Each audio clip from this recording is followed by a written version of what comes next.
popcorn or something. Welcome to It's Thursday. Thursday. It's the Thursday.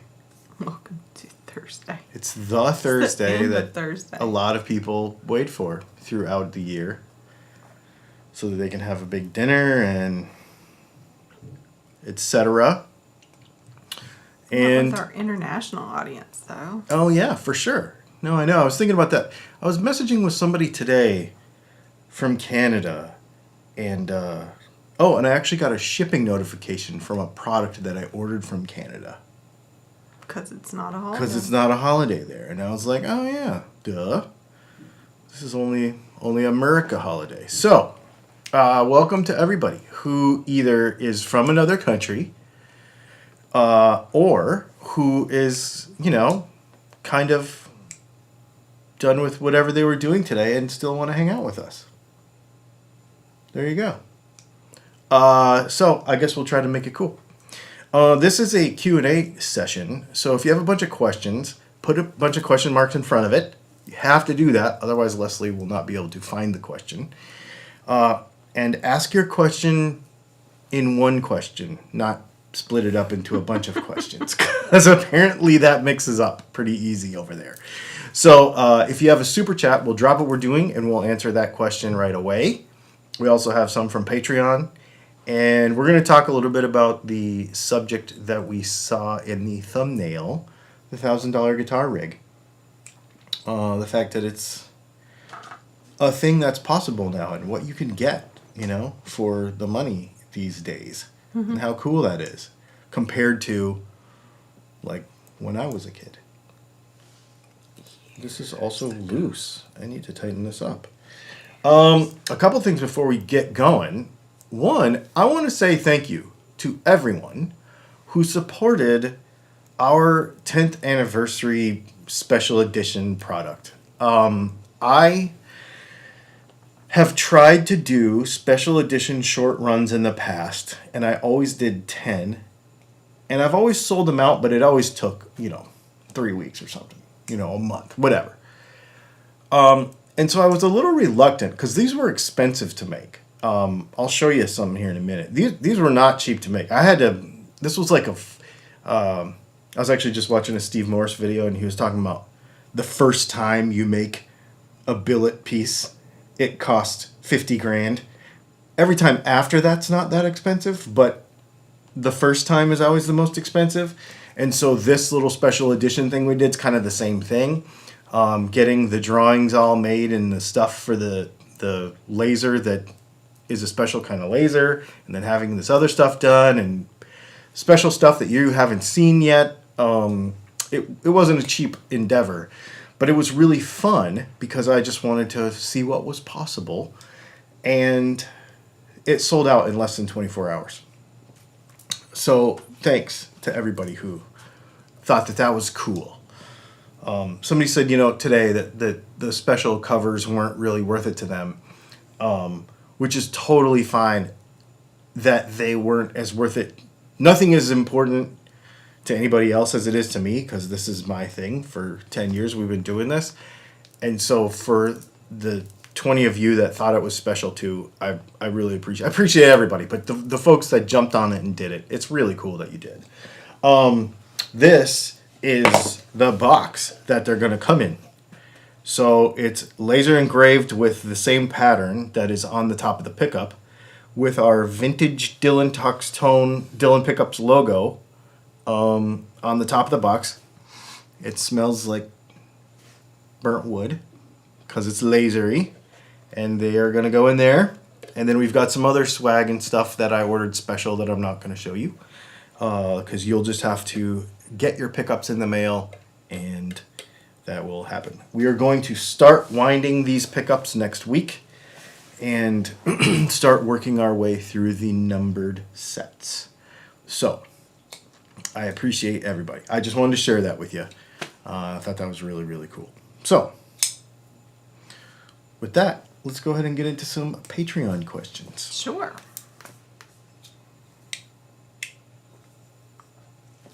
Ivan I'll be house hunting this evening. Not sure if I'll make it back before the after hour is started. So he lives in Canada. So things are open where he lives. Right. Wait, so if he lives in Canada, I wonder if he's on one of those shows where he's like, I sell earrings on Pinterest and I'm looking for a house that's like $10 million. Maybe. Maybe. That'd be cool. Yeah. Well, hopefully you make it here, Ivan. I know you'll be watching it in replay.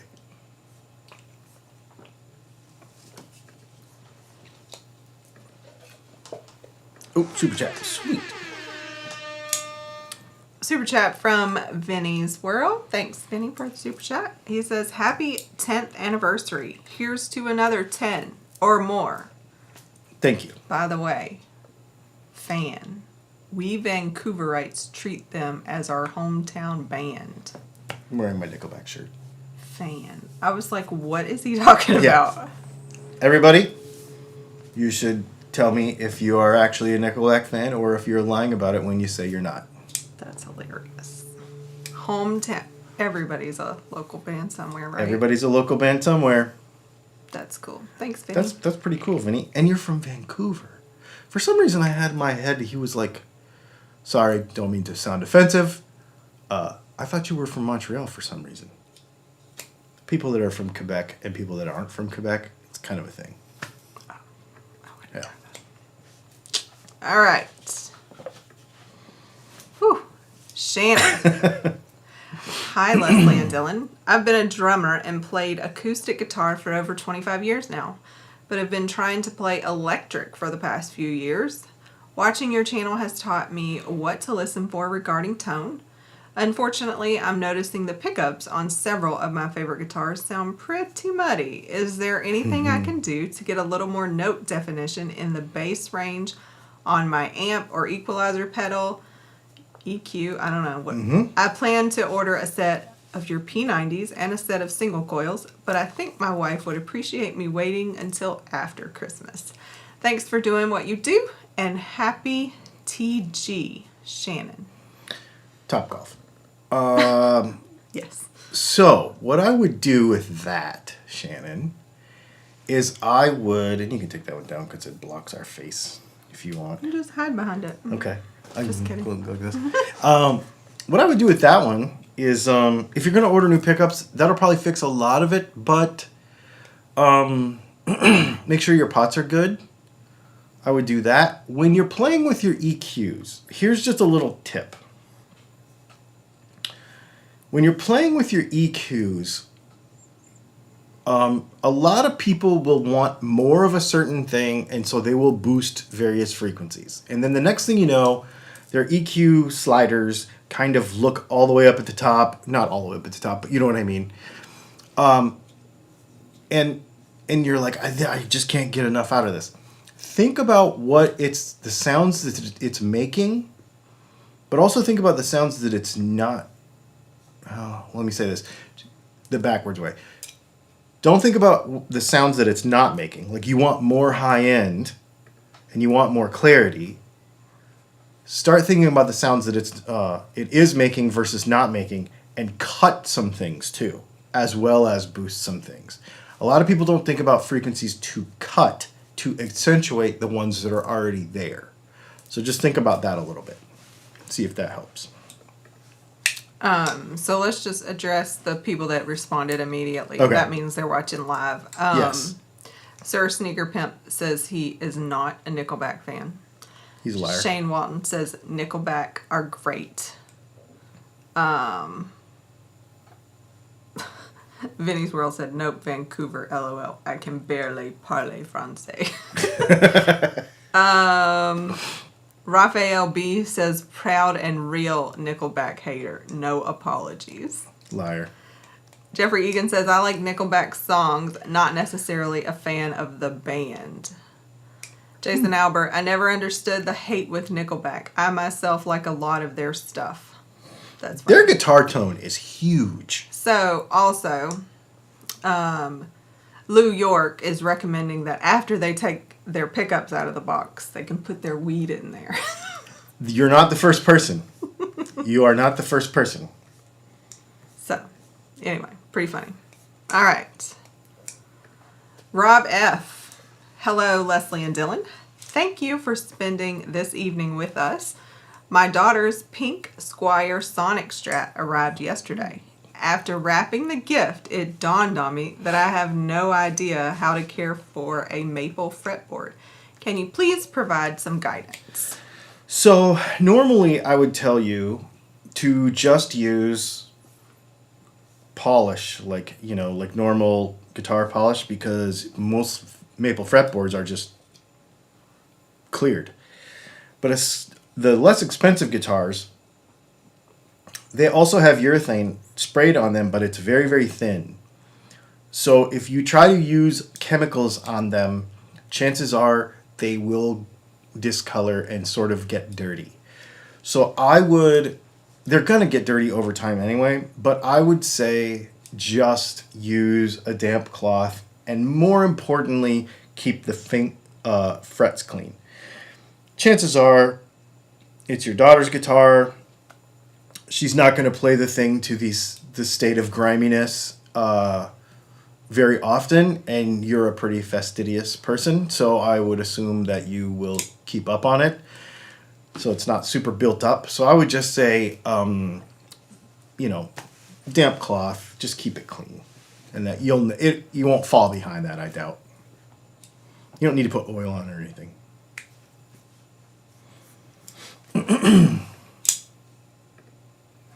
Charles. Good evening, Leslie and Dylan. Thank you for hanging out with us tonight. Is there a way to get a humbucker close to the sound of a Tele bridge pickup? Thinking about a Squire Sonic project soon. Yes, our Slant 6. And Charles, you've been around a while. So when you go to do your Slant 6, let me know what color the guitar is, and maybe I'll make something cool.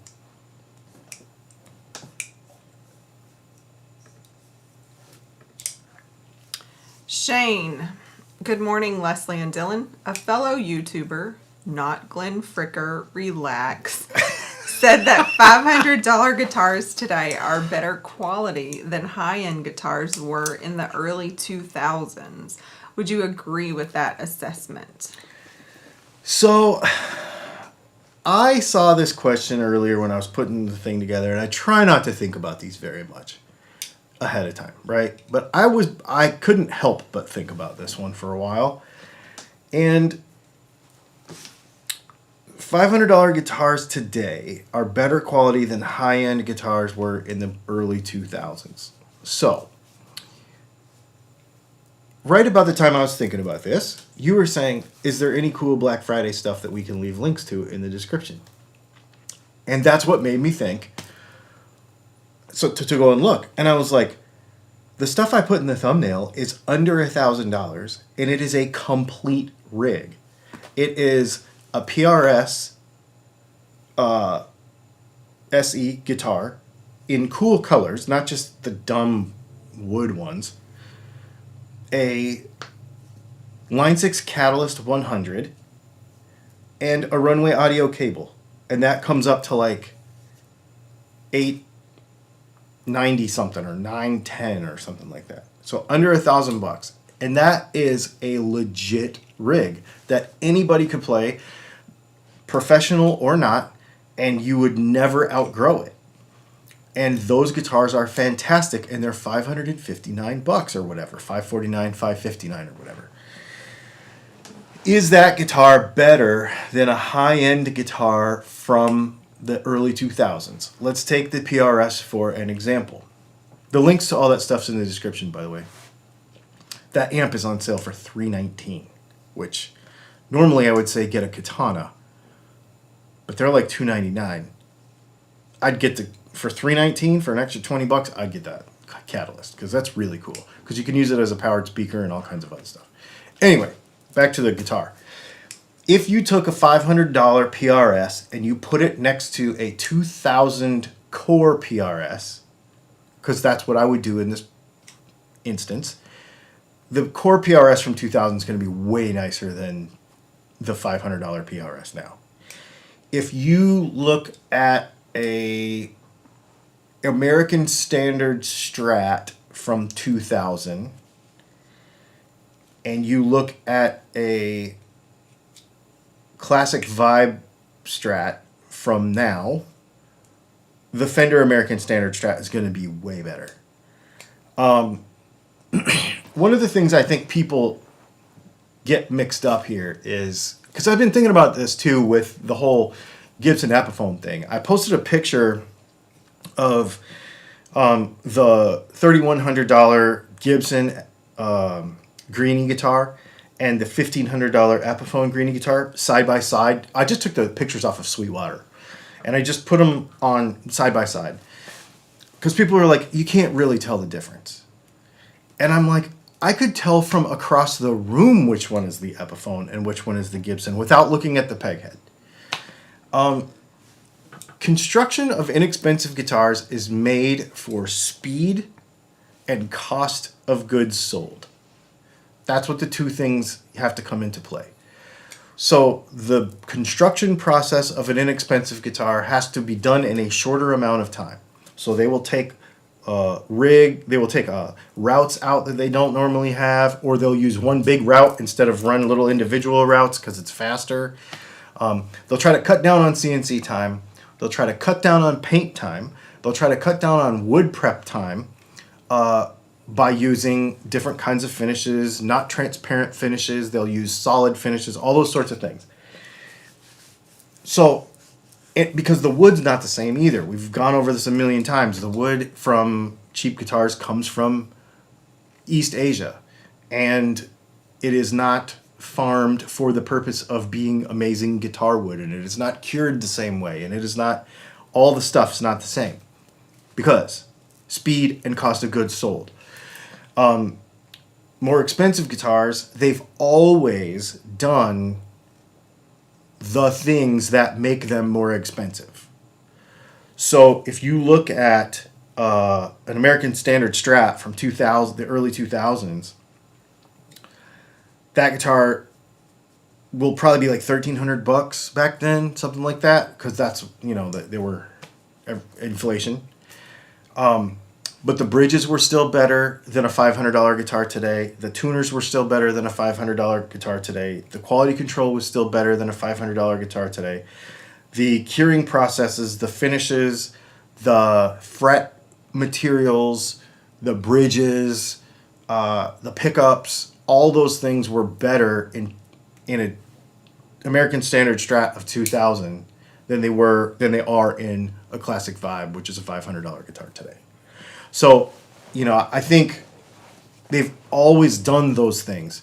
There's been some brands that have gone away from traditional stuff, but I think the big ones, Fender, Gibson, PRS, have largely stayed with that.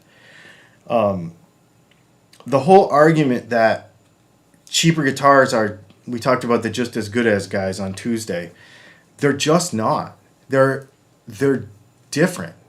They're not the same. The wood's not cured the same. The wood's cheaper. And I know people are like, well, I thought wood didn't make a difference in a guitar. It doesn't the way people want to make it make a difference.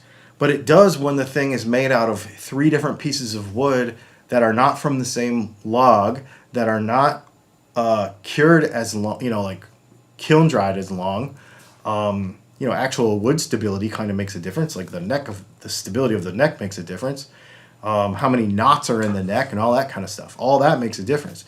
So, or it can, to the stability of the guitar. And the cheapness of the frets and all that stuff. So I think cheap guitars are still cheap guitars. They still are. But cheap guitars now are better than cheap guitars used to be. I definitely agree with that. But a new $500 guitar of today is not better than an American Standard version of the same guitar 20 years ago. I do not believe that. That being said, all the stuff that is in the comments down below, the description down below, you can't get a bad rig for $1,000 anymore. Like, everything is good. You can't get a good gig for $1,000. You can't get a good gig for $1,000. I know that. Yeah, I mean, I think they're all... Even this thing. I brought this. I put a link to these down below. I just got this the other day.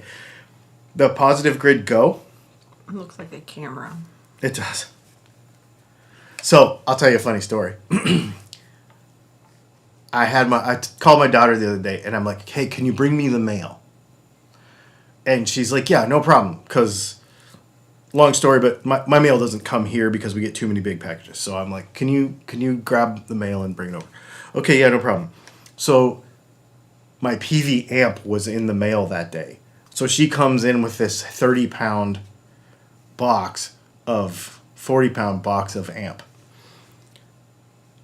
So the other day when this came in, I told her I got another amp in the mail today. She's like, I'm not bringing it. And I was like, no, it's like this big. This thing's really cool, man. It is really good. I still like this one better for my uses. You know, like playing on the coffee table. I still like this one better. This one's actually so small that the weight of a runway audio cable will sort of yank it around. Oh, that's funny. Yeah, because it's so Maybe small. just drag it behind. Yeah. So this one, though, I really like. And both of them. But this is on sale. I paid $109 for this because I ordered it last week like a dummy, and now they're $99. So I left a link to it in the description. Yeah, cool. Van Super Shank chat. Guitar sent in a super chat. Thank you. And Hello, he sir. Says, back. Maybe not in that time. He made it. He made it.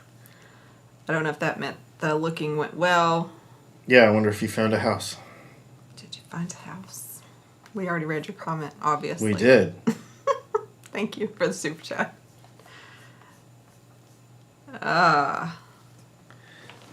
Yeah. Well, Cool. Is there questions? some.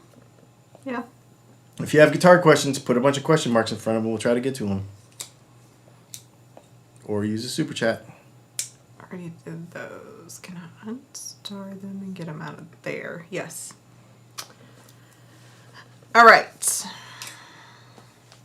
T-Bone says, Happy Thanksgiving. Happy Thanksgiving giving, Dylan and Leslie.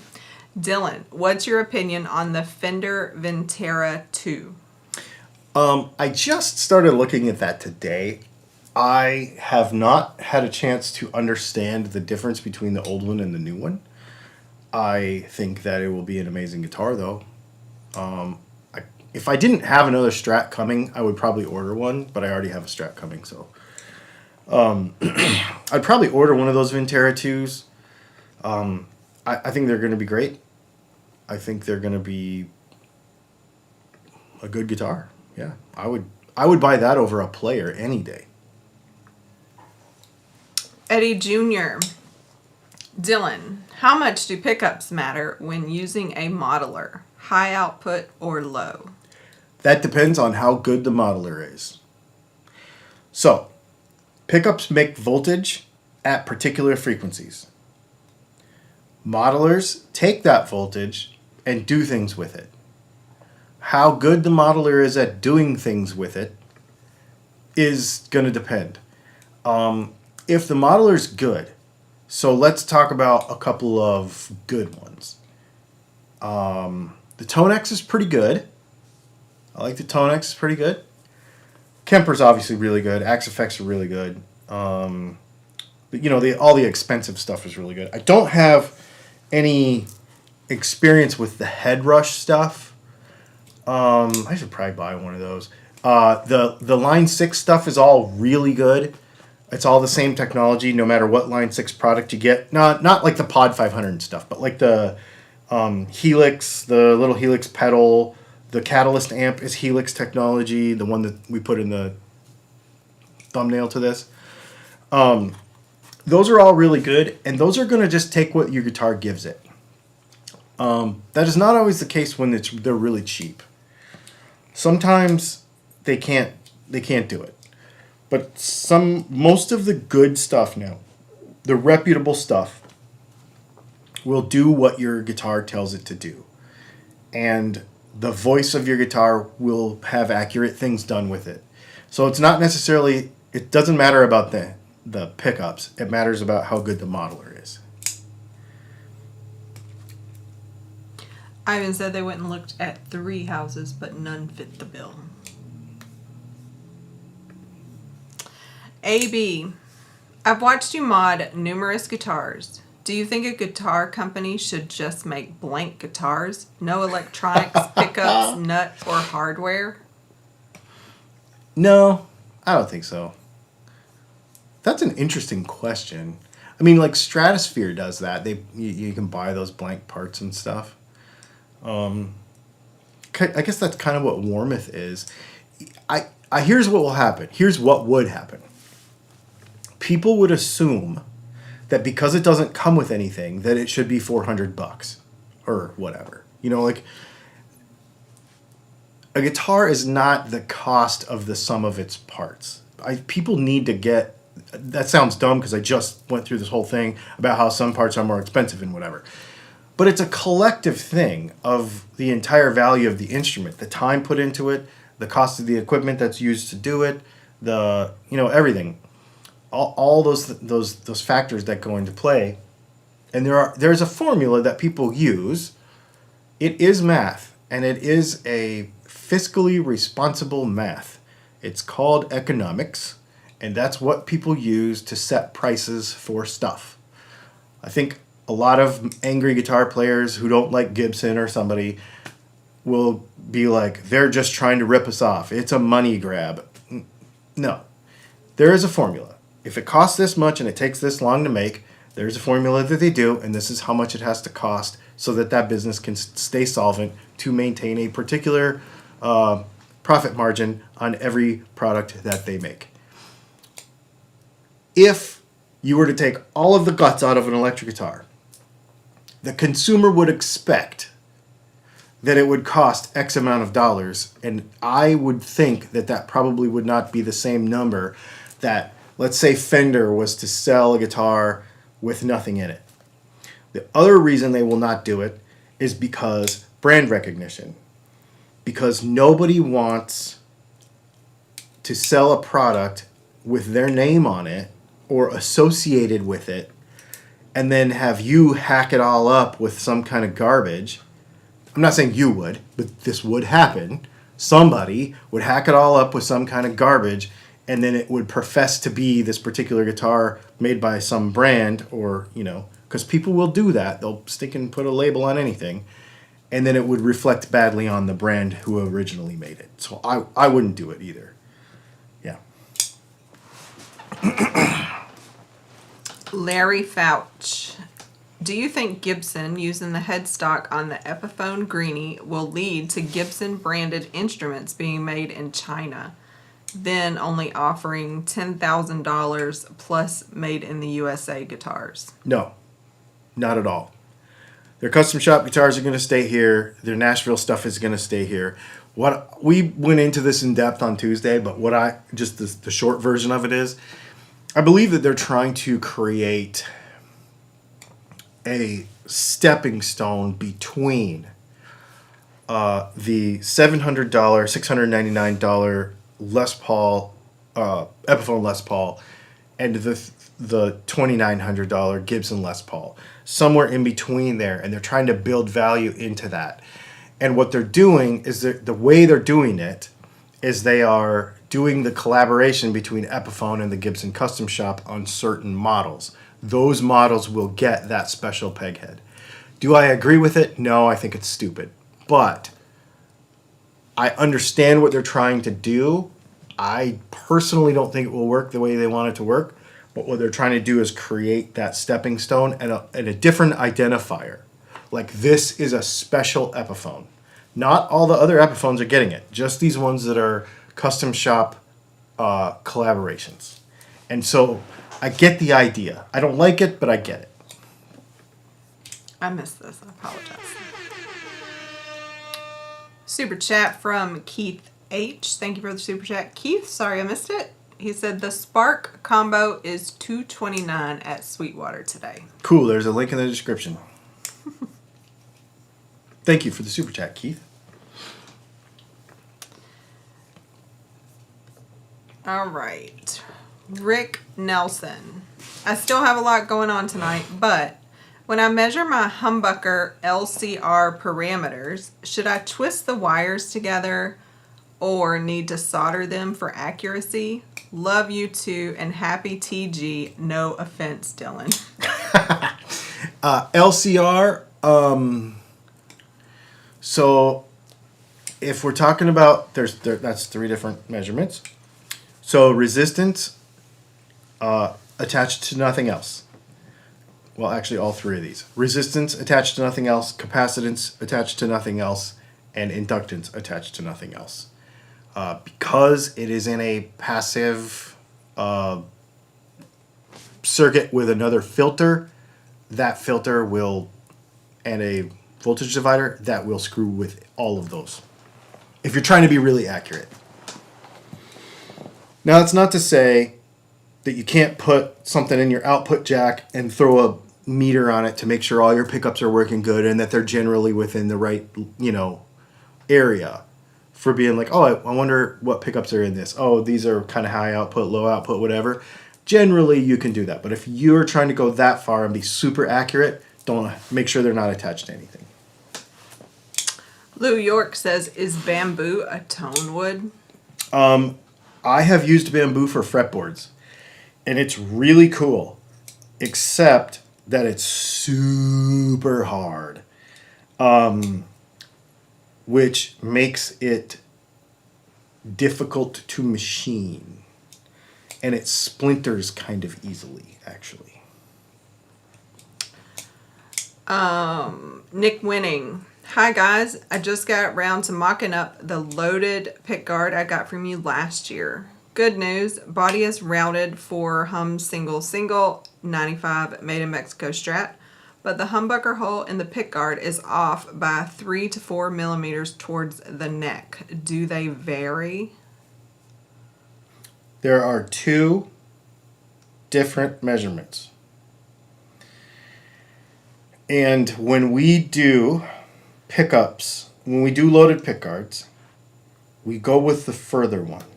There's 3/8 and 9/16.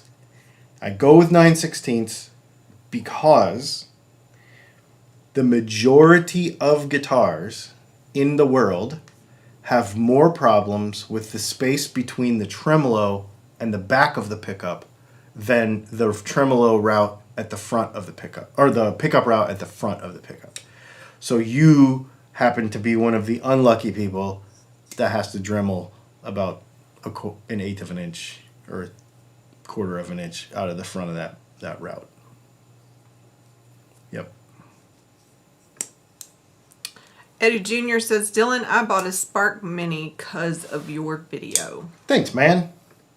I like it. I think they're great.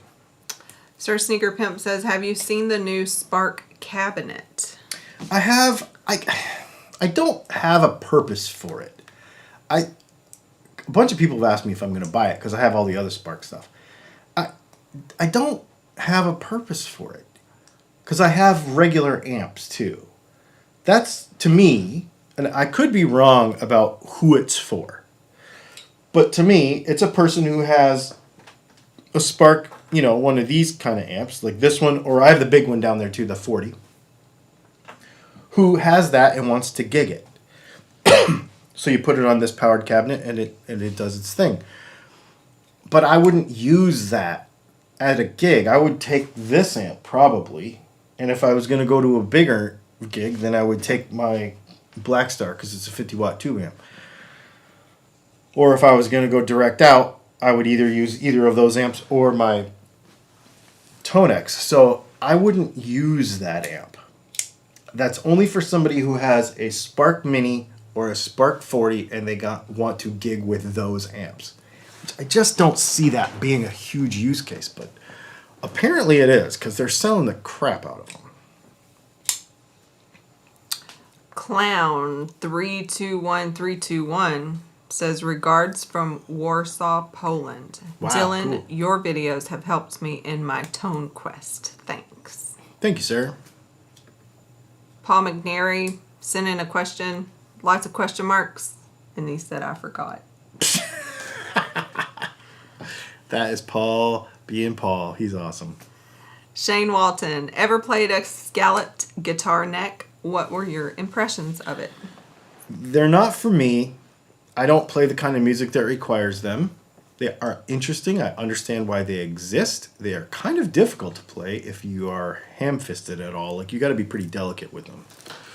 Yeah, they're neat.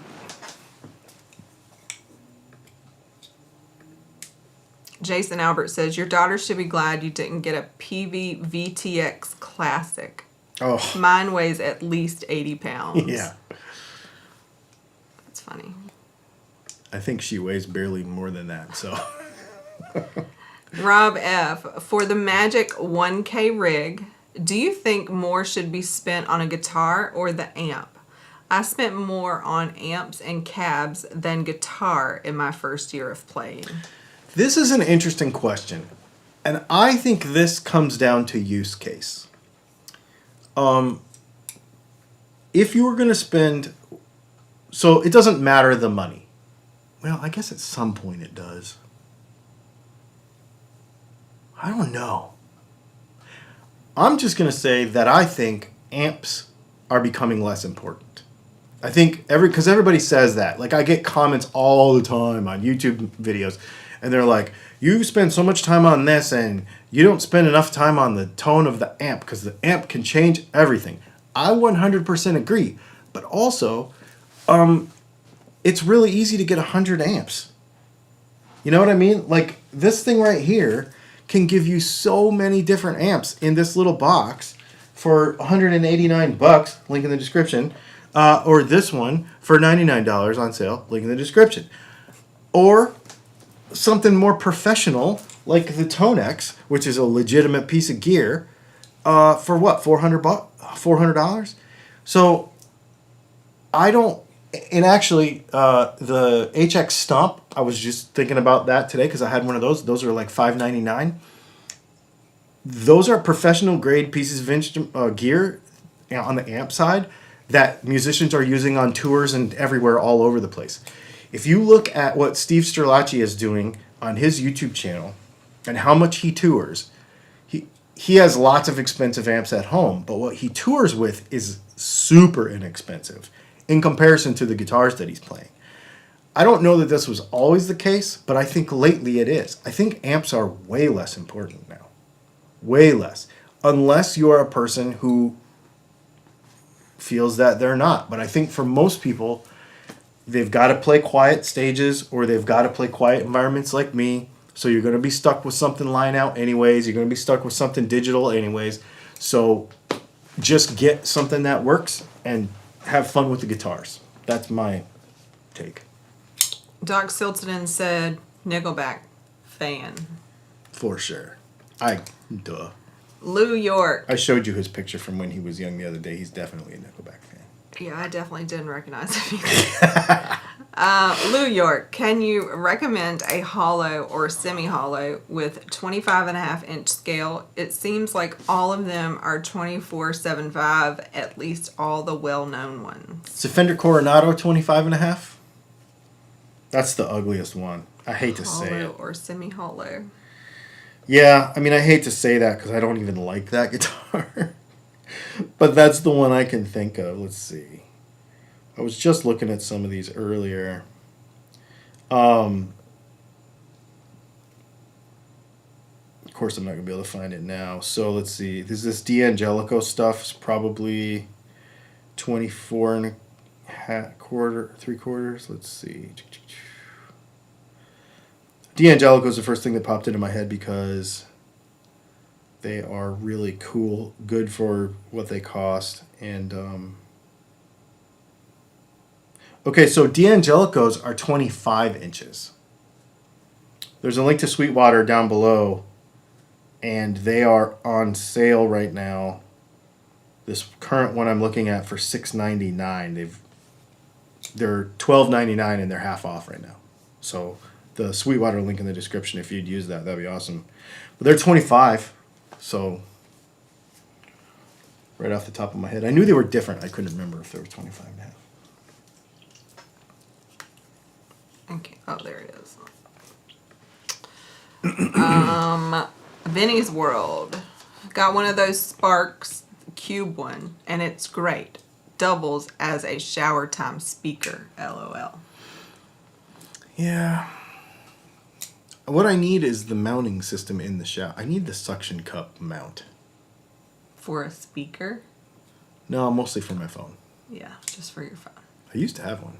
I know. It's awesome. I just don't know what happened to it.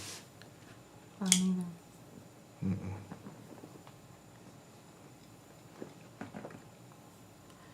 Nick Winning. Sorry for the poor grammar in earlier question. I had to resort to text speak to make it fit. I didn't want to say Happy Thanksgiving, as I know you don't celebrate, and I can't say Happy Turkey Day either. No, I don't get offended by that stuff. Doc Siltonen. Epiphone shares headstock shapes with Gibson on the Explorer and Flying V models already. No one seems to care about that. So here's my hang up with it. I don't know if I properly explained this the other day. My hang up with it is they've never done it. Well, I'm not saying they've never done it, but they've done it very inconsistently. And anything that a brand does that's really inconsistent doesn't make sense to me, especially at that scale. So, Squires have always looked like Fender. PRS has always looked like SEs have always looked like regular ones. But they've never wavered from that. And I wish that they would have done that forever ago. But the reason they didn't is because they were actually two different brands at one time. So, I kind of get it, but it's kind of a why now thing for me, I guess. Plus, I think it's ugly. Rob F. Is it just me, or does the current Epi headstock look like an open book where the two covers are bent below the book spine? This makes it the book opened too far headstock. Oh my gosh, that's really funny because it's kind of true. 3J Music says, wouldn't it work with the Tonex also? I don't know if they're asking about that cab y'all are talking about, or when that Yeah, came it would work with the cat. Yeah, it would, I guess. I suppose. Sure. Tom Feidler. Ever use the Spark 40 plugged into a computer to record anything? And if so, did it give you issues with doing so? I mean, yes, I've used it a bunch for that. And no, it's never given me issues.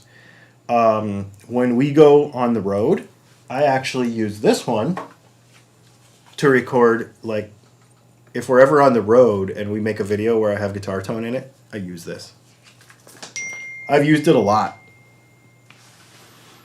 Oh, yeah, you want to Dungeons and Dragons me over there? Let go. Nick Winning.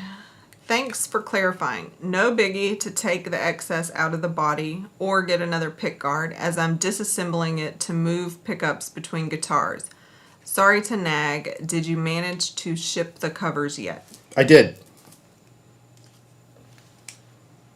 I did ship them. It's not nagging if you just get to confirm, so I'm glad.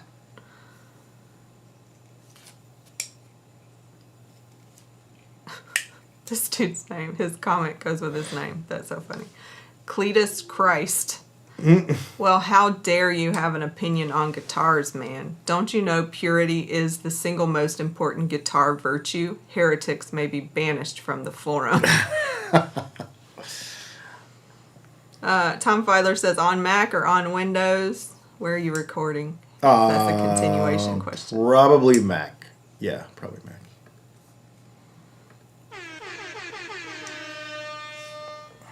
Brad Guitar Miller, thank you for the super chat, Brad. Love the channel, always lurking.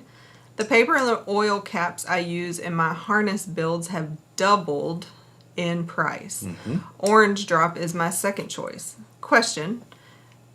The question is, does the voltage rating matter? I know pickups output are M volts. Yeah, but they're millivolts. No, it doesn't.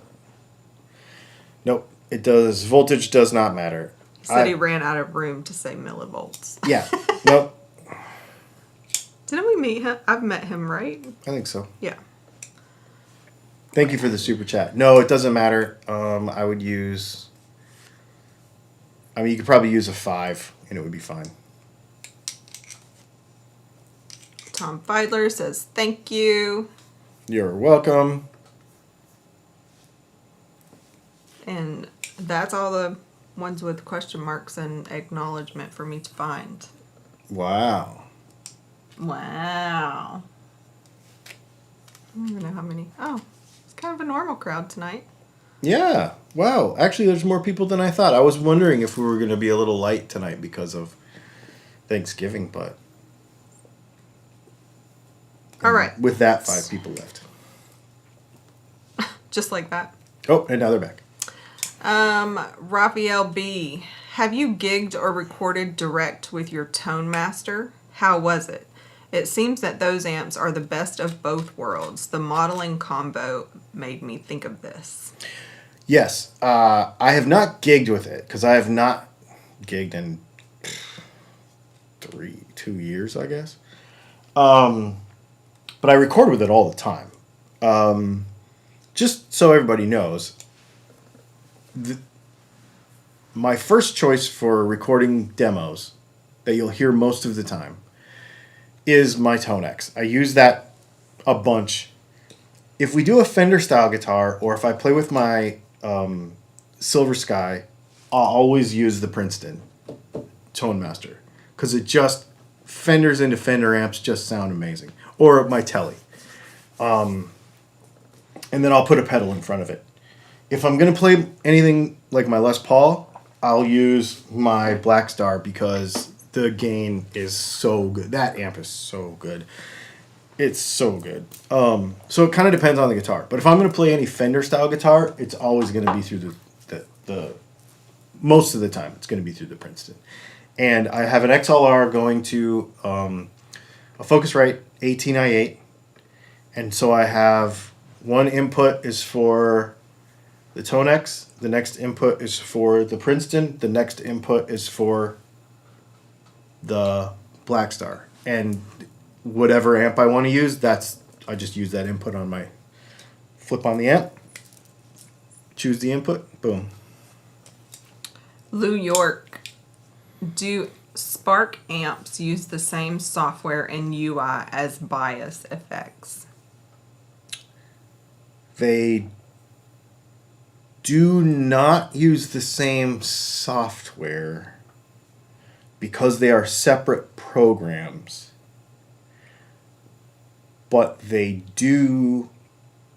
are the same sort of, I guess they're built on the same platform, but the software is different because you don't have a speaker in so you have FX and you have Bias 2 or whatever. So you have the amp one and you have the effects one. I have the software. They gave me the software like a long time ago for a video.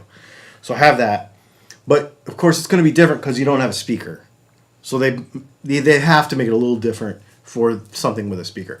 But it's based on the same platform. It is kind of the same stuff. That's just like Amplitude is Tone X. Education says, should I get a Gibson SG? Yes. I'm getting one in a couple weeks. Brad Guitar Miller said, thanks. The prices on parts have gone crazy and shipping is just as bad. It's hard to compete with the imports. Yeah, the problem is you got to buy a lot. I mean, it's crazy. It's a lot. I know. I know. Doc Stilton said, is there a way to record using the DI out on a bass amp? What kind of interface is needed? I don't know the answer to that question. I would think that you would run, if it was mine, well, I guess I do know. DI into like a Focusrite. You could buy a 2i2. Those are on sale actually at Sweetwater right now. They're really cheap. Link in the description. Link in the description. Like a Focusrite 2i2 would be good, or a Focusrite Solo, but Solos are stupid because they don't have enough inputs. Get at least 2. That's what I would say. Because you need a digital interface somehow to get it into the computer. Because it's an analog signal, right? So that's what you need. All the DI is just to make it a line out of your amp.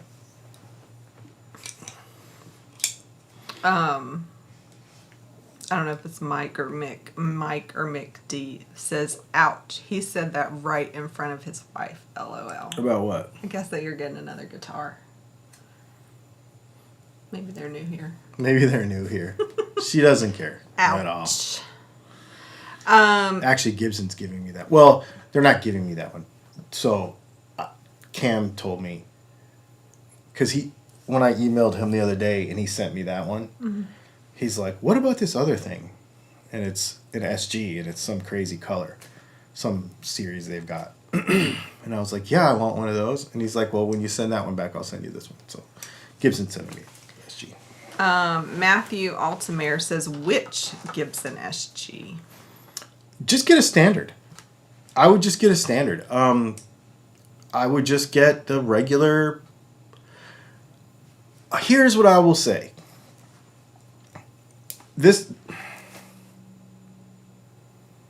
I've been thinking a lot about this.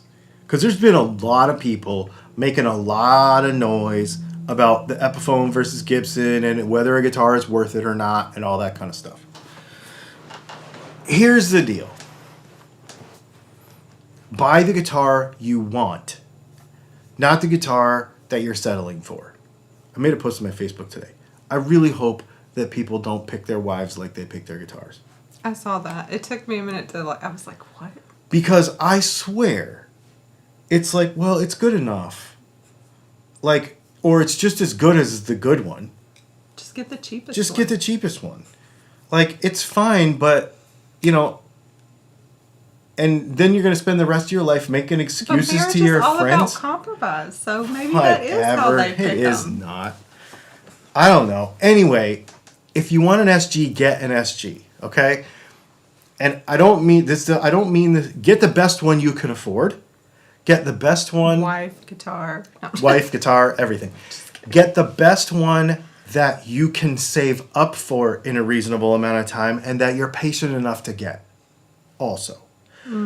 Because You got me with the patience part. I know, me too, because I'm not patient for anything. I just go buy it. But if you get the studio one or whatever they call it, the faded one, and it's the crappy paint job, it's not crappy, but it kind of is in my opinion, you're going to be like, yeah, I got this one because I didn't get the other one. Just save up for another 3 months and get the good one. Like, do it. Like, just do it. I don't know why people have to settle. This is something that we should be doing for fun.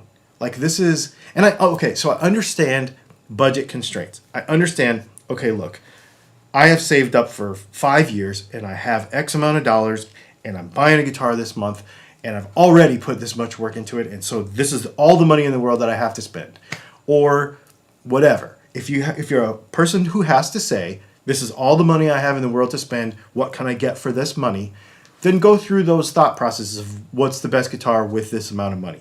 I understand that.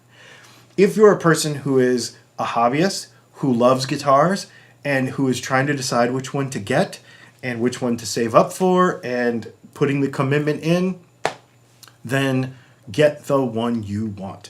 Do not cut yourself short.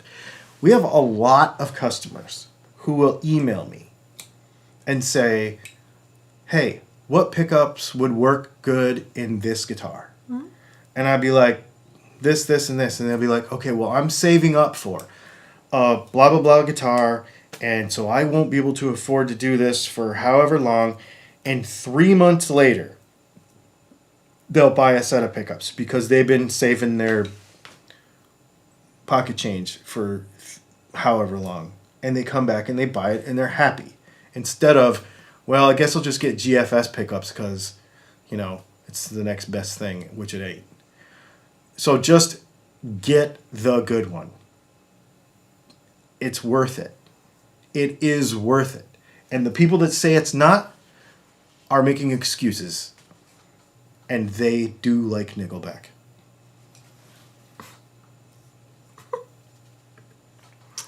Nick Winning says, thanks for shipping the covers. Looking forward to getting it all together. I'm off to bed, but just wanted to acknowledge what you said on Tuesday. The community here is great, and that's a credit to you.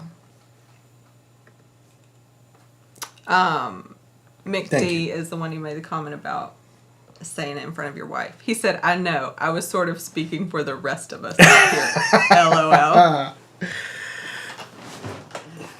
Rob F., have you considered getting the Tone X capture box to make a capture of your 2 amps? I have it right there. I just haven't done a video of it yet. All right. Yes, I guess he has considered it. Jeffrey Egan said the toughest decision when choosing an SG is what color? Yep. Pelham blue. Duh. Jason Albert said that's how he picked his wife, by the way. What we color? were joking about. Oh, no. Wow. Wow. White. Really white. Aww.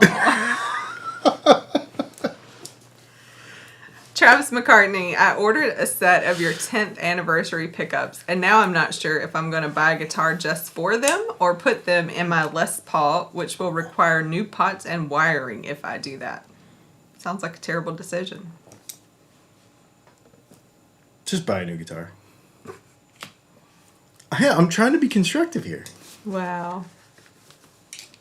Brad Guitar Miller wants to know, what is this patience you speak of? Yeah, I know. I don't have it either.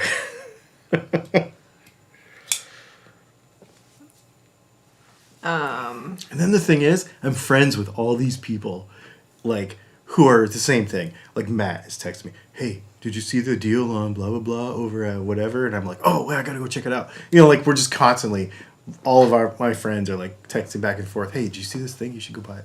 Jeffrey Egan just said it's a Guns N' Roses song. Which one? Patience. Oh, yeah. Eddie Jr. says, those Damascus pickups were badass. Thanks, man. Michael Gonzalez says, I love the shirts. Thank you. Bob Potter says, Texas Toast will be coming to you for DAF humbuckers for my Challenger. I am stoked. Sweet. Doc Siltonen said, SG, Arctic White is the best. Nah, pale and blue. I don't know. I'd probably get a red one, although I already have one. So, yeah, I don't know. When Gibson said, what color do you want, the guitar they just sent me, I was like, I don't know, whatever I can get that's fastest so I can make a video about it, and they sent me the gold one. I'm going to tell them the same thing next time, because all the colors are kind of crazy cool. I would actually rather had a rose gold one, but they didn't have one in stock. Jason Albert said, actually, my wife is more of a Pelham blue. Mike D says, yeah, the shirt is cool. I never understood the Nickelback hate, or the Creed hate for that matter. I think, who's the guy that sells chips in Montana? What? Tall guy, bald. Chips? Yeah, he drives a Frito-Lay truck. I mean, I can see him. My brain just went blank on his name. I don't know what you're talking about. He won, his daughter painted the Dimebag guitar. Devin, yes. Yeah, Driddle. He that was the very first comment he made when I was wearing this shirt the other day. He's like, we need a Creed one too. Dinro Zero says, what's that meme? Either you like Nickelback or you're lying. Isn't that kind of the same thing? Yeah. Education. Best replacement tuners for Gibson SG.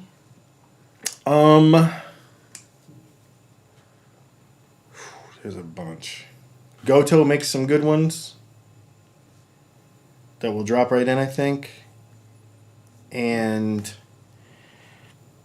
we just used some Graphtec ones, the ratio ones, with their little appearance adapter plate, and they came out pretty nice too. Excuse me. All right, we have 1 minute and 2 things to read. Let's do it. Vinny's World. The other thing that I find people confuse is just because you like Gibson doesn't mean you can't like or have fun with Epiphones. Same with Fender and Squier, etc. A cool guitar is a cool guitar. Yeah, it's okay to like more than one thing. Unless it's a wife. Except for wives. AB says, what is the best way to get effects pedals running into 2 amps when you run into front of amp for drive and use the effects loops for modulation? You have to have a box for that. They have a box for that. What's that called? Yeah, I've built those pedal boards for people before, but I never remember what it's called. But yeah, you have to set up for that. And I don't have the answer off the top of my head. All right, it's 9 o'clock. It is 9 o'clock. Turn on the thing. So, this is our after hours hangout session. So, after 9 o'clock, we do this every Thursday. For those of you that are new here, because I saw some new names tonight. There's 107 of you, so we'll see who of you are actually OGs and are going to hang out. We actually just do it off topic hour, so or however long it goes for. You can ask us any question you want as long as it's not about guitars, and we will most likely answer it. If you have a guitar question after 9 o'clock, it has to be in a super chat. If you ask a guitar question that's not in a super chat, we are not going to answer it. If that bugs you, come back next week and be early. We just do this to hang out. Plus, it's, people are just hanging out today anyway. What did you do all day? Well, you cooked some. And then just watched Netflix. Mm-hmm. Pretty much. Yeah. I was going to be productive, and then I was like, no, today is the holiday. I'm not going to do it. I know. That's the thing, too. But I've also been doing nothing all week, so... Bryson texted me at 5 after 7 this morning. I guess I got up like 2 seconds before that. And he's like, hey, I got to drop off some work stuff. Because he helps me with some stuff, but I let him do it at home. And so he drops off some stuff at like 10. But like woke me up right away with work stuff. And I was literally going to come in here because I'm going to shoot the video for the Gold Les Paul. It's going to come out Monday. And I literally thought, that's not actually working. I could just go in there and just play and have some fun and just enjoy that guitar for a while and just turn the camera on and I would be getting something done. I'm like, no. I'm taking the day off. And I didn't do any work stuff at all. I did pay Bryson.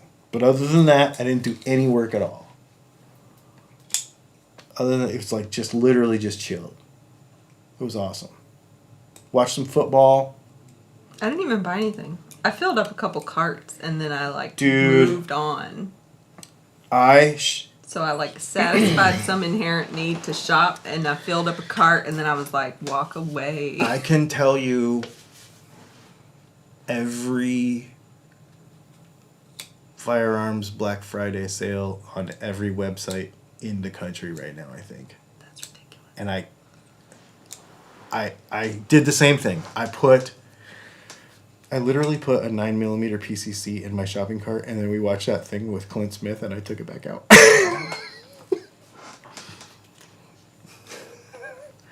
If you want a pistol, get a pistol. If you want a rifle, get a rifle. Easily influenced. Well, the reason I thought it was funny is because I always say that, not to bring guitar stuff up, but I always say that. If you want a humbucker, get a humbucker. If you want a single coil, get a single coil. And I'm like, yes, I should be living by my own thing. I'm not going to buy a 9mm PCC.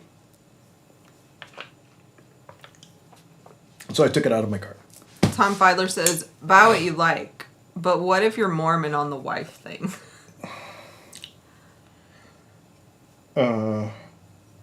I'll probably end up hearing about you on a podcast. Ooh. Doc Stilton has said Manhattan restaurant recommendations. Oof, it's been so long since I've eaten there that I could not give you any good ones. I have zero clue. I used to live there, but that was a long time ago, so I don't have any. Yeah, and I think the last time we were there was an event, so we were fed. Yes. Yep. Catered business. Yeah. Yep. Can't believe we haven't been there since then. Yeah, that's a long time ago. It was 5 years, probably. I don't think 5. We drove the 4Runner, so it had to be 2017. It had to be before 2019 because that's when we got rid of the Forerunner, and it had to be after 2016 I feel when like we got the Forerunner. it was 18 Okay. for some reason. Maybe. I don't know. I have pictures somewhere.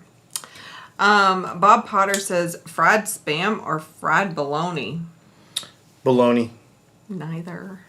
I don't eat either of those things, but if I were to eat one of them, it would be bologna. And I have in the past. I just don't anymore. Tom Filer says apple pie or pumpkin pie. Apple all day, every day. No, that's a dumb question. Doc Stilton says rhubarb pie. Ooh, okay. Rhubarb pie or apple pie is a harder question. I've never had just rhubarb. We had strawberry rhubarb. Here's the deal with this is the problem with if there's apple pie, I will eat apple pie. But rhubarb pie, and I'm speaking sort of metaphorically here, but rhubarb pie needs to be made by somebody's grandma.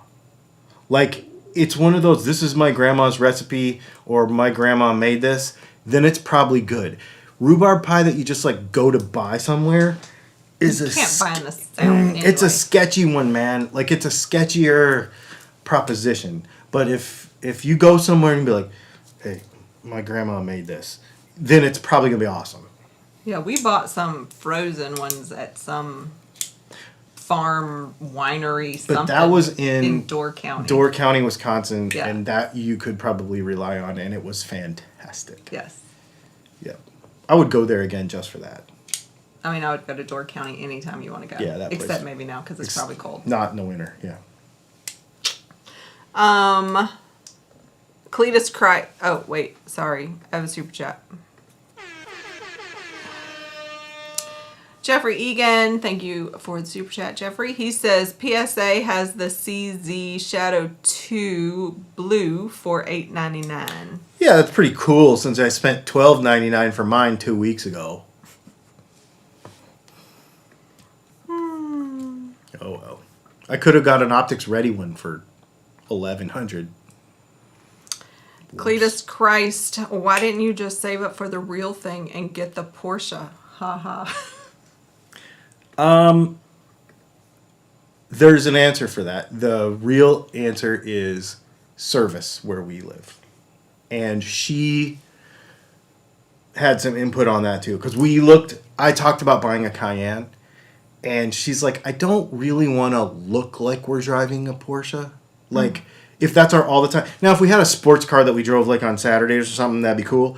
But the car that we drive all the time, it just felt it's a little pretentious. Like, the Audi's fun because it's super fast and super fun and super nice, but it's way under the radar. Like, you could be next to a person in a normal, like, cheap version of what we have, and you can't tell the difference. Well, Gibson Epiphone.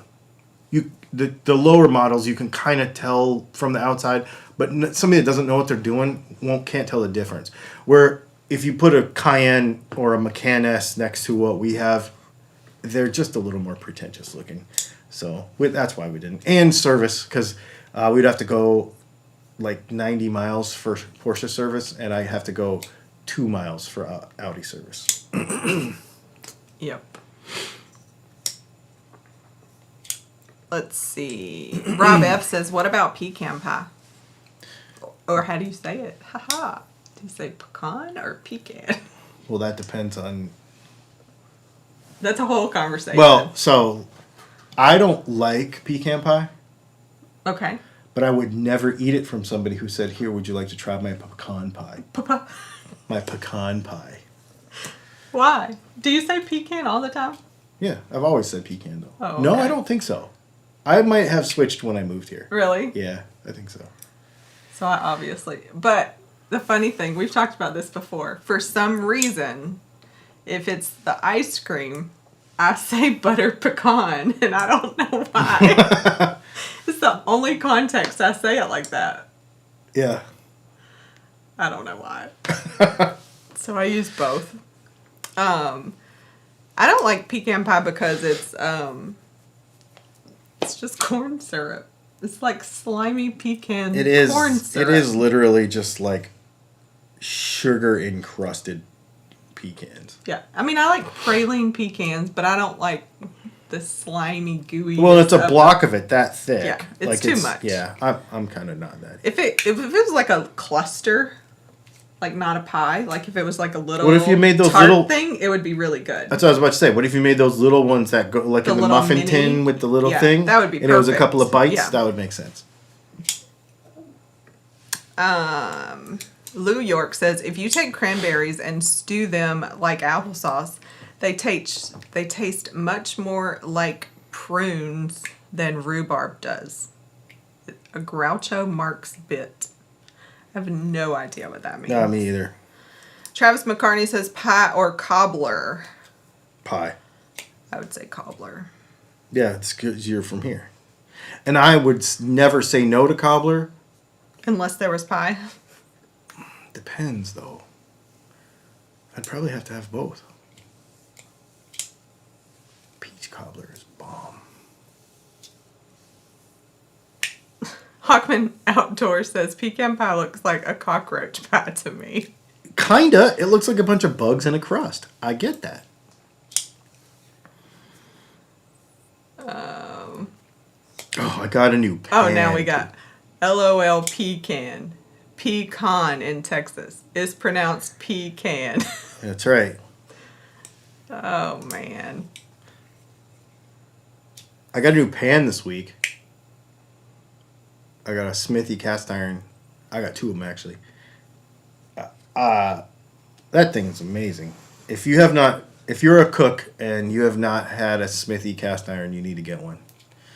They're really, I don't have a link down below for this, but I'm telling you. That would be nice. It would be nice. They're really nice.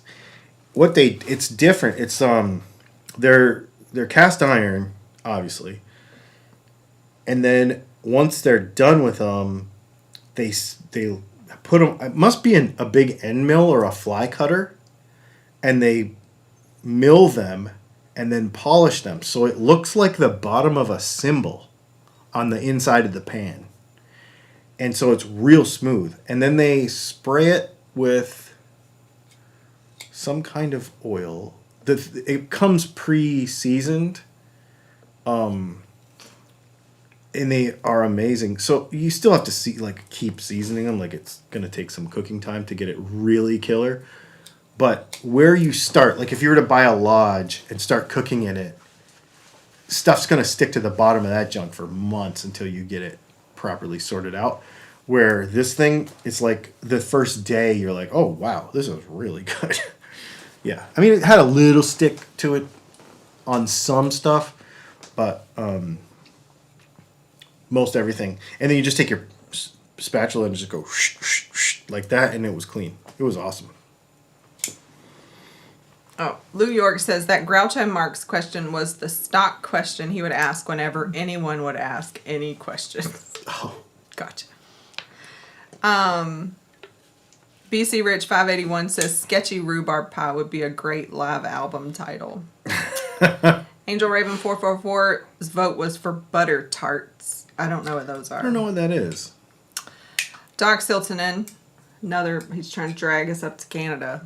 I've got the hookup for killer rhubarb pie. Come see. I bet he does too.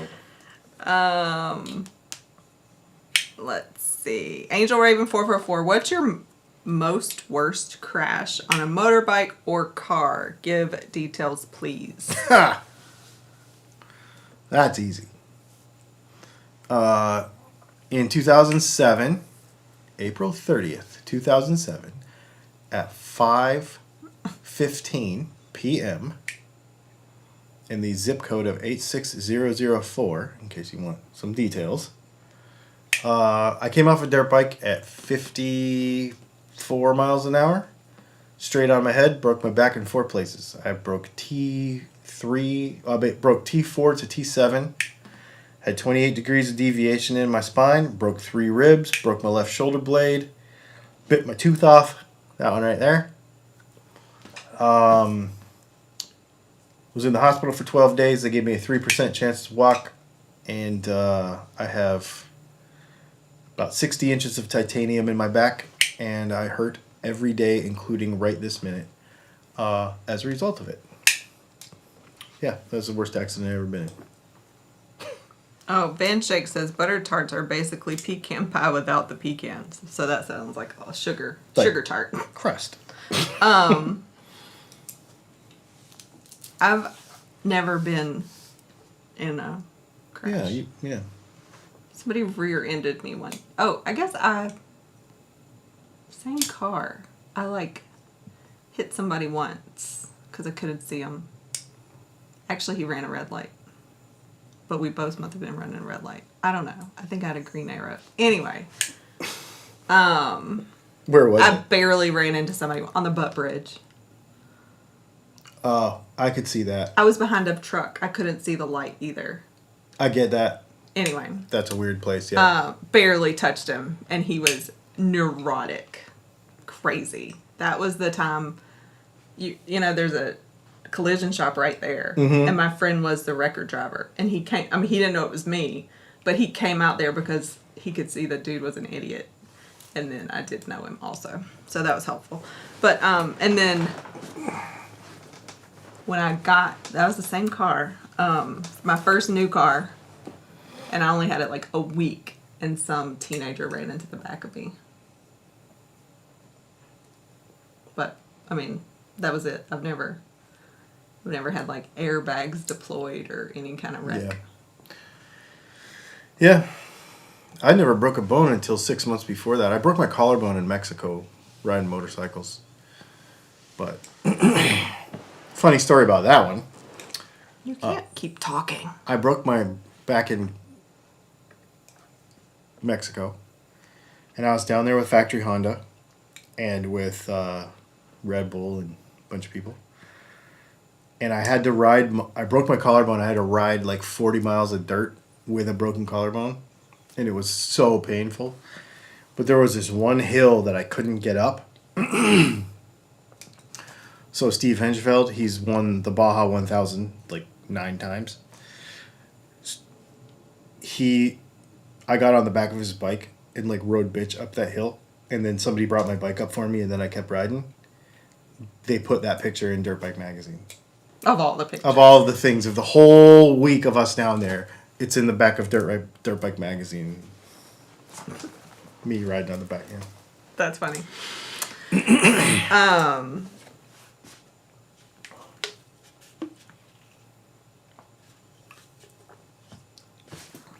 That's a terrible story. Angel Raven 444 says, my worst crash was the time I drank a 24-pack and wine and woke up to see crows eating my barf on the lawn.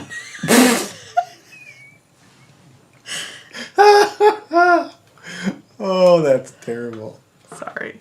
Rusty Shackleford said, I think the Damascus pickups are really cool too. I'm the one who made the, I guess, offensive comment about them. Was just saying the price made me hesitate to want to buy them, and then they were sold out. I don't think it was offensive. No, I'm not offended at all. I just know they're not for everybody, which is totally cool. Yeah, no, I'm not offended at all, especially when they sell in 24 hours. I appreciate everybody, man. Like, that was really cool. It was exciting.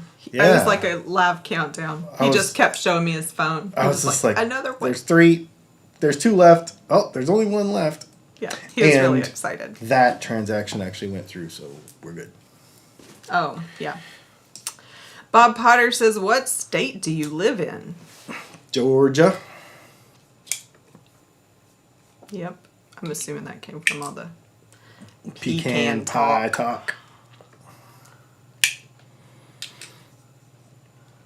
That's so funny. Rusty Shackleford said, when you were messed up in Mexico, were you living on refried beans? No, I was living on...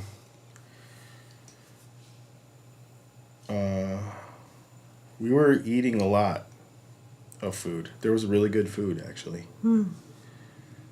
I hit a guava bush. They don't come out of the ground. It's like hitting a fence post. I was going like 4 miles an hour.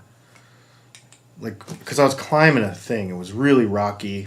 And it was just really this rocky. Tom Webb, the editor of Dirt Bike Magazine, like loves this like really rock crawly kind of stuff. So we were going up this hill and we were riding all this. I hate that kind of stuff. I like going fast. And so we were going up this stuff. And we popped up over the top of the hill. Tom's right behind me. And I hit. He's like, you were going 4 miles an hour and you just tipped over and broke your collarbone. He's like, probably if I talked to him today, he would still give me a hard time about it.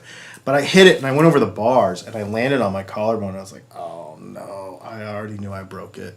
That's how you broke it? Yeah. I didn't know that. And when I stood up, my arm fell down and like my arm, this hand was like past to my knee because your shoulder falls down. So like we took my jersey off. I had my chest protector on still, but I took my jersey off and cut it. And it sucks because Malcolm Smith is the one that gave me that. So anyways, I cut it up and put it in like a knot because you know that thing. There's that thing they do. It goes over the back. Yeah, I probably need one of those. Yeah, so and it stretches it and it holds your shoulder up. And then I couldn't lift this arm, so like for 40 miles, 30 miles, however long it was forever, to get back to pavement, I had to like lift this arm up and sit it on the handlebar. And of course, this is your throttle side. And like I was using gravity, and every time I hit a bump, oh man, it hurt so bad. It was like, I'll never forget that. That was the same trip I hit a seal. A dead seal on a beach doing like 90 miles an hour and squirted seal guts all over my buddy because he was like off my flank right here. Yep. Lou York says, one would hope that would be your worst crash and that there wouldn't be another one worse than that. Yeah, no, we don't want to do that again. Let's see.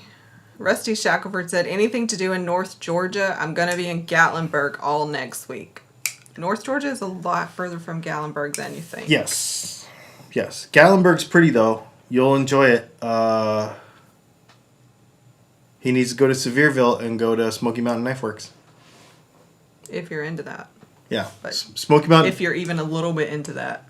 Yeah. If you even want a cheap pocket knife. Yeah. Go to Smoky Mountain Knife Works. It's the biggest knife store in the world. And when I say in the world, I mean in the world. Like, it's huge. And they have a gun store, too. And they sell kitchen stuff, too. It's amazing. And samurai. And then they have, like, a bunch of stuff for kids, too. Like, yeah, it's stuff really cool. Yeah. Angel Raven 444 said, Georgia, that's the state that MTG lives.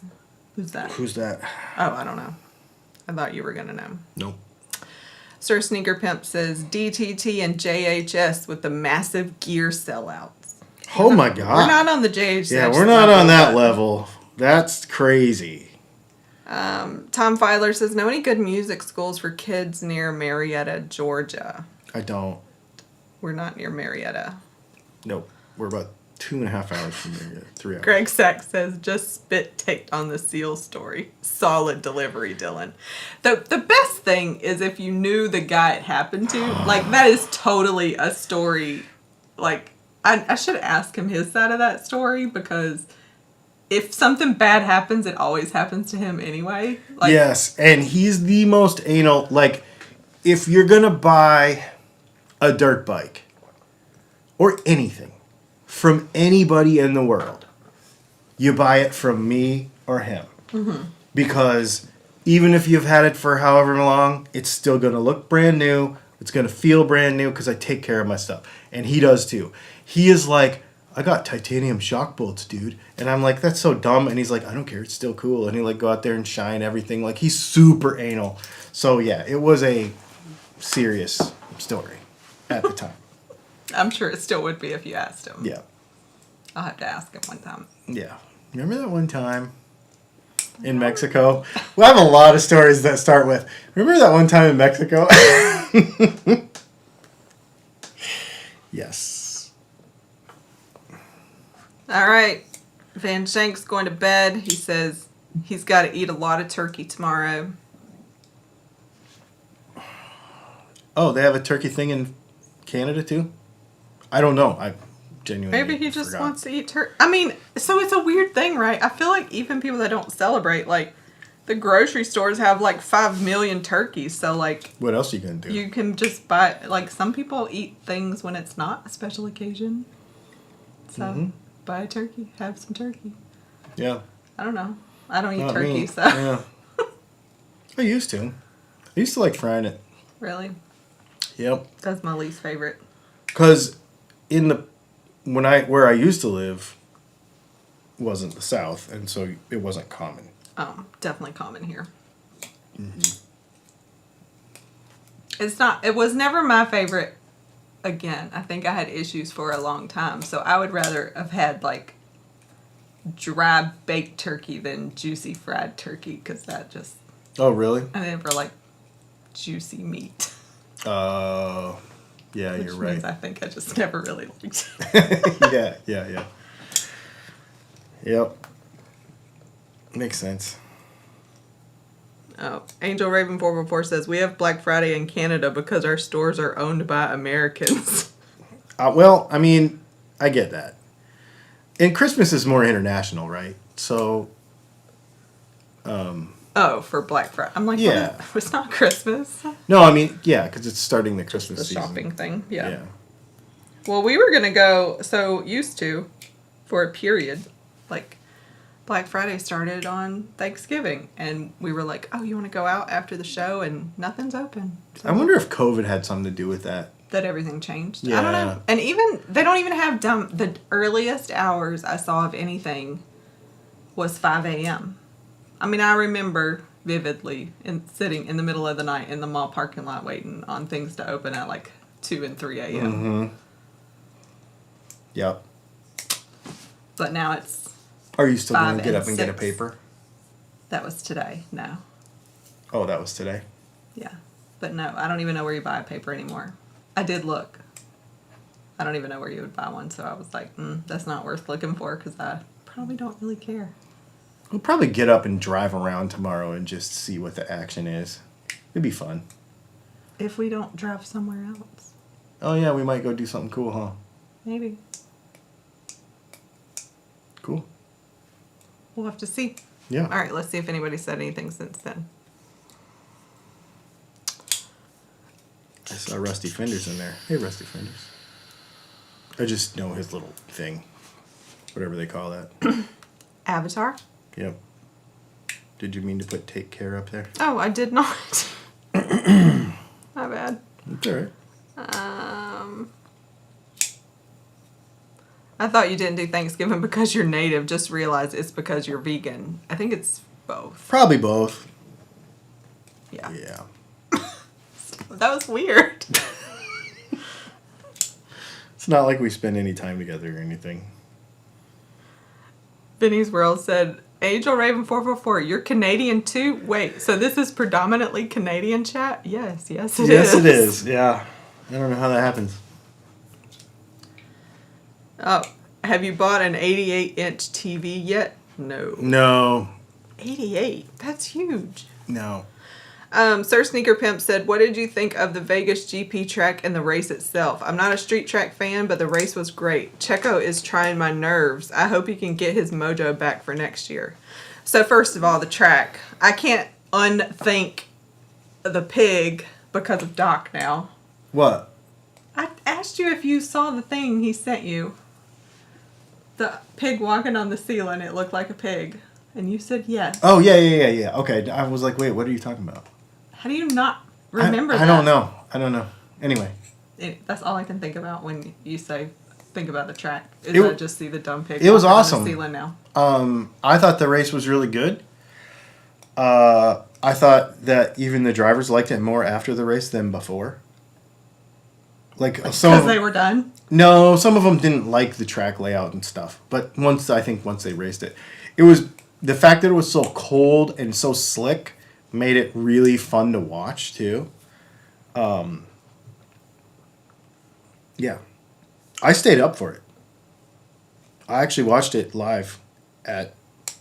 It started at 1:00 in the morning here. I was up until 2:45. I didn't know Paul Spider Pig. I didn't know Paul McNary watched Formula One. He says Checo still has a solid P2 for the season. When P1 is Max Verstappen, it makes P2 look bad. Yeah, he's a little off, but he's still better than everybody else. He has a consistency to him even when he's not doing well. That still makes him good. I do worry for his seat, but I hope he can do better. I think the expectation that he's going to be within a couple of tenths of Max Verstappen to be his teammate is never going to be real. But I don't think that's going to be real of anyone. So, for a while anyway. There might be some people coming up, but I don't think for a while.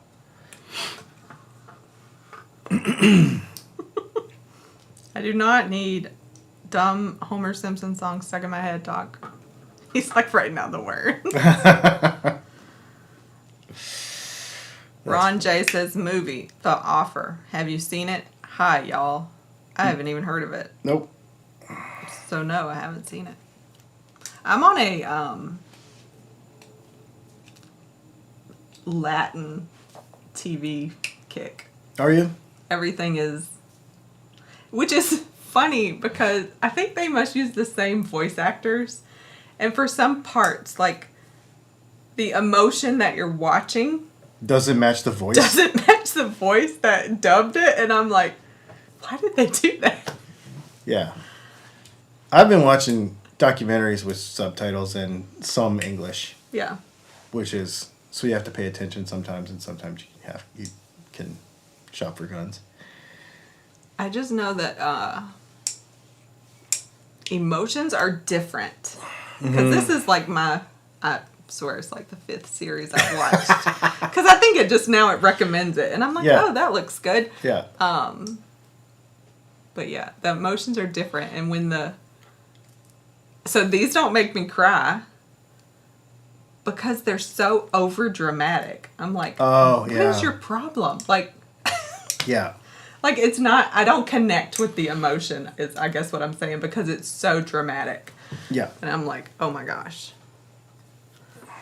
Let's see. They don't make me cry. Yeah. Every TV show usually makes her cry, so. Oh, Ron J said, is a drama doc of the making of The Godfather worth a look? Oh, really? The Offer. That does sound like something he would be interested in. Yep. Doc Siltonen says soju or sake. I don't know what soju is. I don't either, but I do like sake. I've had sake one time, ever, when I tasted somebody else's when we were at a group lunch. We have 2 or 3 brand new bottles that we've never opened. Because I have some beautiful little sake cups. And we were like, oh, we should get sake. And we've never drank it. By the way. We have not.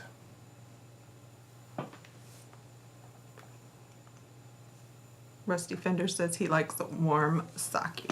I do too. I do too.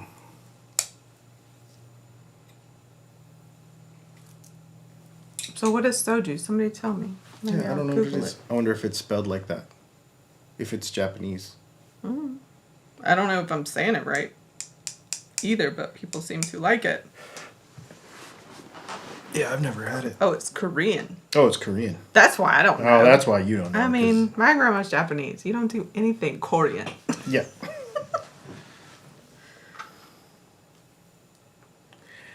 Yeah, Korean is out. What kind of alcohol is it? Fermented white rice with a crisp flavor. Add little apple. Oh, so it sounds like a version of sake, but not Japanese. Mm-hmm. It's like Epiphone sake. Anyway, that's what Doc said. He's drinking apple soju right now. Oh, love it.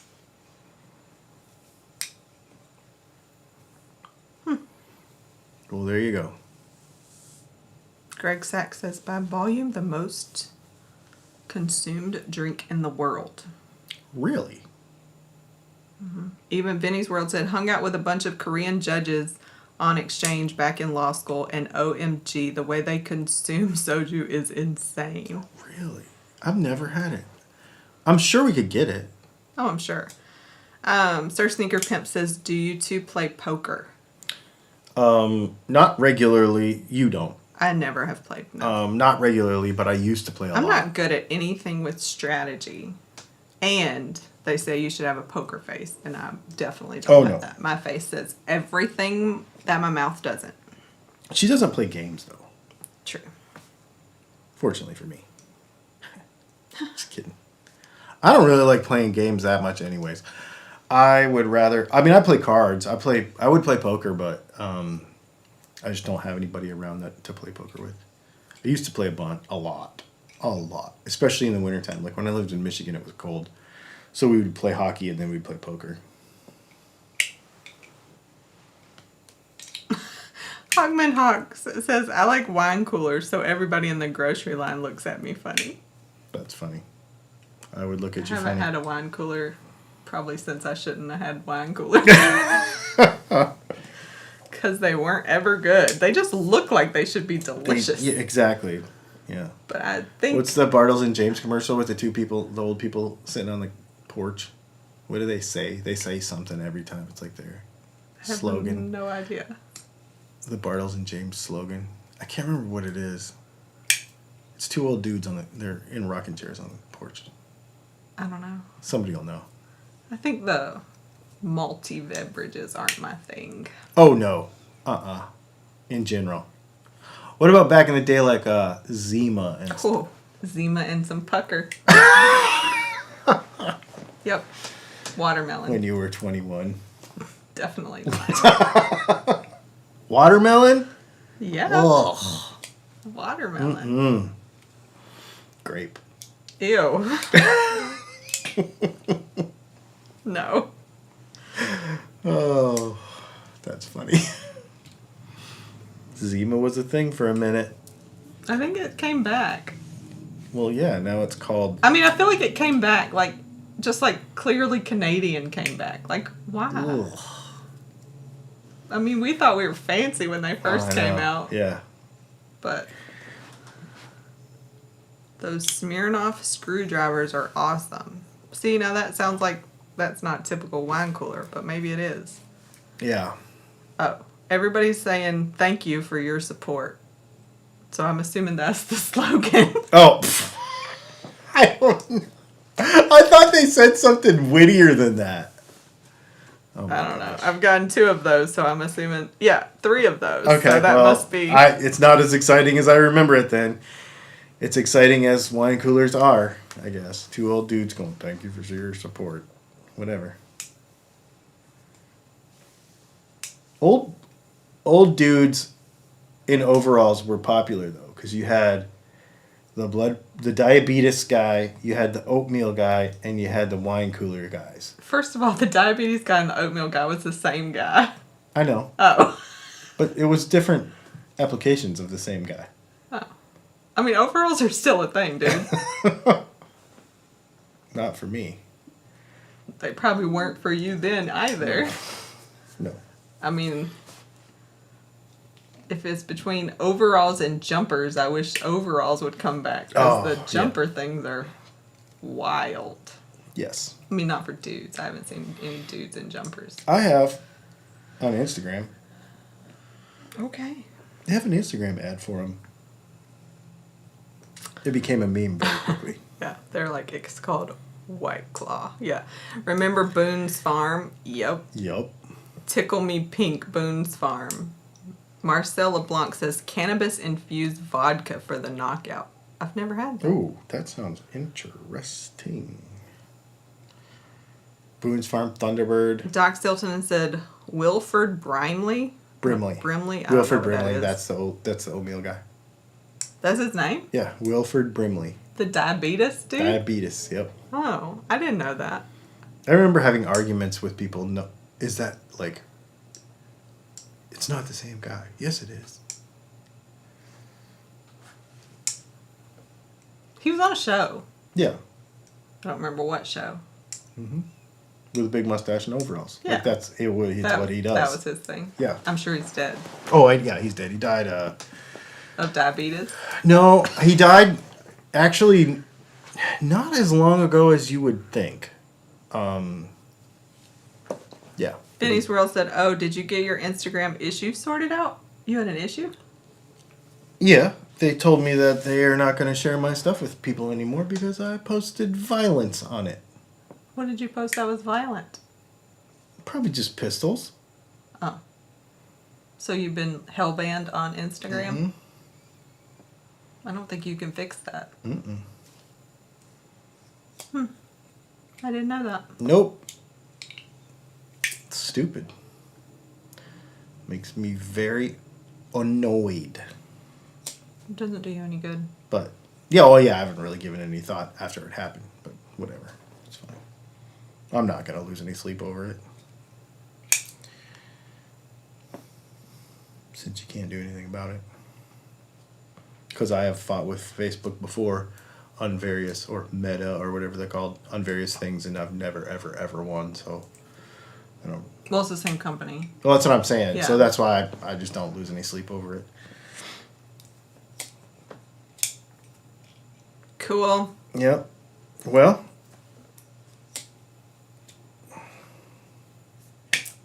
I guess we will...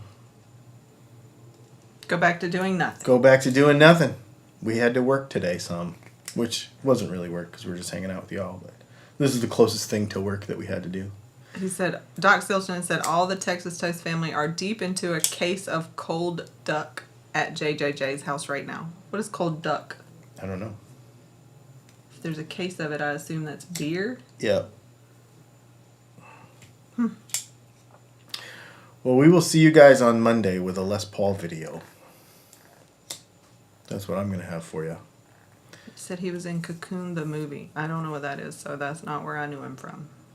Yeah, just the oatmeal guy. Rusty Fender says talking with Meta is like talking to a Tonewood guy. It's true. Totally true. Totally true. Oh, all right. Thanks, Call guys. it. Yep. Thank you. We'll see y'all. We'll see you Monday.